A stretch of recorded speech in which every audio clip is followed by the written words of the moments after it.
Okay, module 2, potty training basics. So you're probably like, man, I've been doing the same thing since I learned how to go to the bathroom. And that is exactly why I'm calling this module potty training basics. We don't Our body naturally should know what to do. However, the way culture drives us, it actually can reshape what our body does. Our body's super smart. So it adapts to whatever you have it adapt to. And it can adapt back, hence the name potty training basics. So let me show you in the most simplified terms what going to the bathroom looks like physiologically. So I'm going to share my screen now.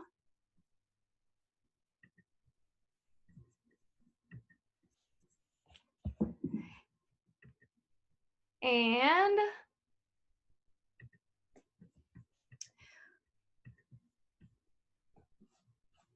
here we go.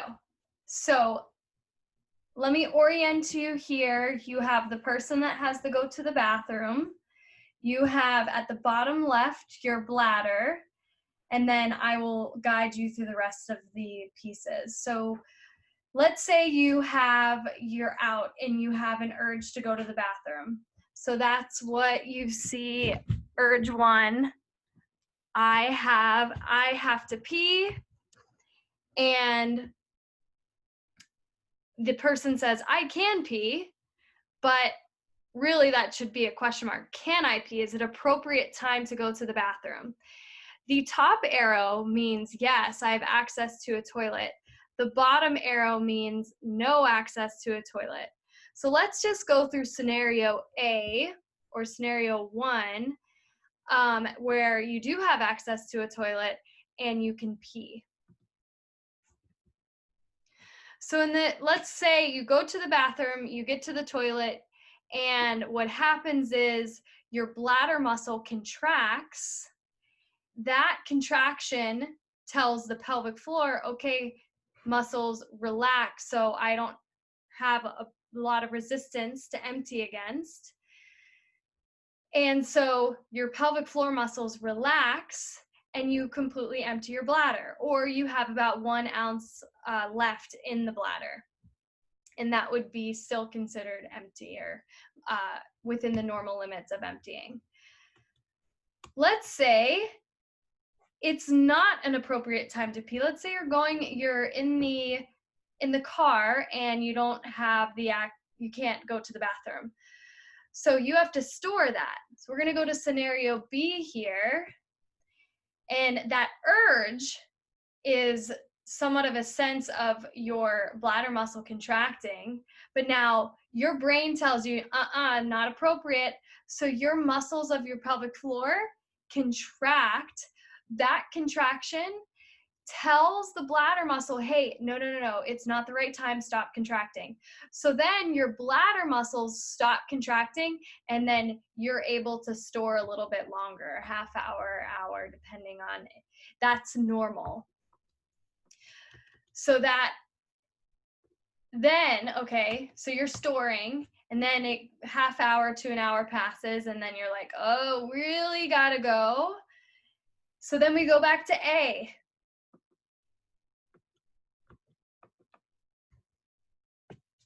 Your bladder muscle contracts, your pelvic floor relaxes, and then you pee and you're happy.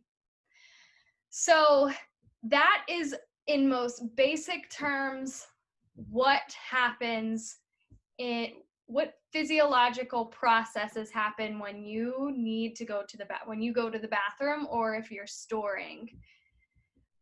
Now, I talked about 2 different muscles. I talked about your bladder muscle and I talked about your pelvic floor muscles.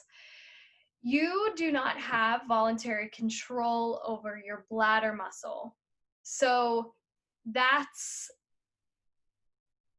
something we can't necessarily change with just immediately. Now, we do have control over our pelvic floor muscles. So we have to know how to contract them voluntarily and relax them involuntarily. So I'm going to talk about how to do that or go more into detail on that in future modules. But for now, just understanding this process is key, because this is where it all kind of gets fouled up. And depending on what your issues are, is how we can go back to this saying, okay, this is happening, so what is going on here? You're an A, but this is happening. And so that's not what this course is for. This is just to teach you that there is a normal process. The next step, or the future steps, is identifying your patterns, and then we can go back to this and say, based on this pattern, it sounds like it's a communication problem between your pelvic floor muscles and your bladder muscles, or it's a problem of your pelvic floor muscles aren't doing its job in terms of closing the door so that when the bladder muscle contracts, the door stays closed. So stay tuned for that, maybe in future modules, if you continue to dive into this.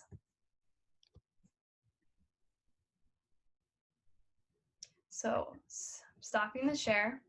Okay, so in this video, I basically taught you the basics of potty training. Well, kind of. So knowing that you have an urge, you have to decide, is it an appropriate time to go or is it not?